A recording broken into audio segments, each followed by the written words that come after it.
Hi guys, it's Graham again and welcome back to my channel. Today I am doing my worst books of 2019.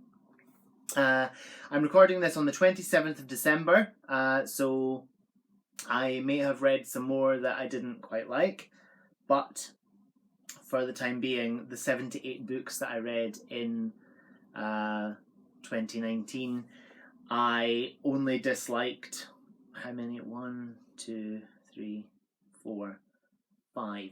That's pretty good going. So I liked 73 of the books that I read this year. I don't know what percentage of that. It's a low percentage that I didn't like, but there were certainly some that I didn't. So for January, February, March, and April, I didn't hate anything that I read. There were some that I liked more than others, but there was none that I hated. In May, I read Ted Bundy, Conversations with a Killer by Stephen G. Michaud and Hugh Ainsworth. I hated it. I wished I'd DNF'd it. It was around about the time that the Zac Efron movie was coming out and the tapes of Ted Bundy were on Netflix. And I saw the book and I thought I'll buy that and read it and see what it's all about. I mean, I basically kind of had an idea of what the Ted Bundy murder case was all about, but I felt that obviously they were from recorded interviews with him, so it was mostly from his point of view, but it just, to me, it illustrated how vain of a man Ted Bundy was and how much he bullshitted, basically.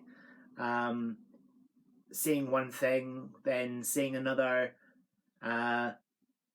never really admitting to what he'd done, and I don't know, I just feel that I didn't like it. I think I gave it to a girl at work. I don't know if she's read it or not. She hasn't said anything to me. But yeah, I wish I'd DNF'd it. So that was May. That was the only book that I disliked in May. June, the book that I hated in June was Milk and Honey by Rupi Kaur.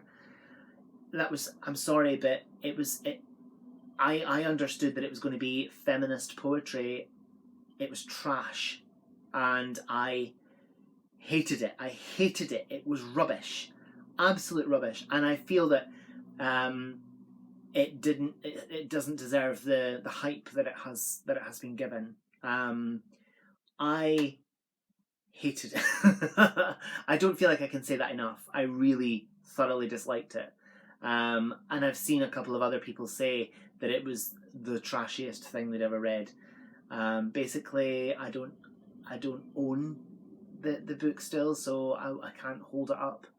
And previous book as well, I don't have that anymore either. I just didn't like it. Out of the 4 books that I read in July, I didn't hate any, so that was all right. August, now, The Chain by Adrian McKinty. The worst written book I have ever had the misfortune of reading.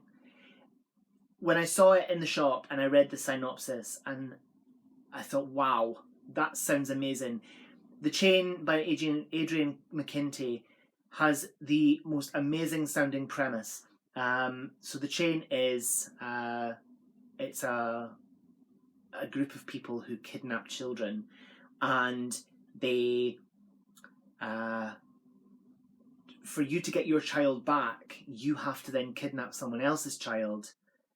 And if you don't, they will kill your child, and then the chain goes on. So the person that the parent of the child that you've kidnapped then needs to kidnap someone else. There were so many plot holes. The characters were atrociously dislikable. I just hated it. It was just awful. Don't read it. Really, it's a rag. Just don't read it. And if any of these books that I'm about to bash are your favourites, this is my opinion. If you like it, then that's up to you. I just didn't. It wasn't for me. Everyone has different tastes. Everyone has an opinion, and everyone is entitled to voice their opinion. I just didn't like it. So in September and October, of the 9 books I read between those 2 months, there were none that I didn't like. So that was pretty good going. November, I I didn't hate this book. I just didn't get it. I just didn't get it. The Giant Under the Snow by John Gordon. This is a children's classic. This is much loved, as far as I'm aware. This was a recommendation from my Uncle David. Maybe if I'd read this as a child or a younger person, I probably would have liked this better. I just didn't feel that it was good. The writing wasn't great. The premise of the story was good. An ancient power is unleashed, and it's anyway. I don't even fully remember what it was about because I blocked it out of my memory as pretty much within days of finishing it. I just didn't like it. Although I do like this edition, it's really pretty. So sorry. No. In December, I don't know why I read this. I know why I read it, because it was a short one and it was on my shelf. It's been sat on my shelf for a few months. And I thought, let's get it read. This is part of the Faber Stories collection for their 90th year. And it is Dante and the Lobster by Samuel Beckett. This is the most pointless thing I think I have ever read in my entire existence on planet Earth. I just didn't understand it. It was disjointed. It was a mess. It was really bad. I mean, there's a scene in it where the guy, the protagonist, goes to a shop to buy some gorgonzola, and something about it being really, really stinky, or not stinky enough, I can't remember. And he wants to literally knock the shopkeeper out. Like, he wants to fight him. And I'm just like, why? What, because your cheese wasn't smelly? What even is that? I just didn't like it. And out of the 5 that I didn't like, 5? 1, 2, 3, 4, 5. Yes, 5 books that I didn't like. I only still own 2. I'm not getting rid of this because it's part of a wee collection that I've got, and I quite like the collection, and it's a pretty book.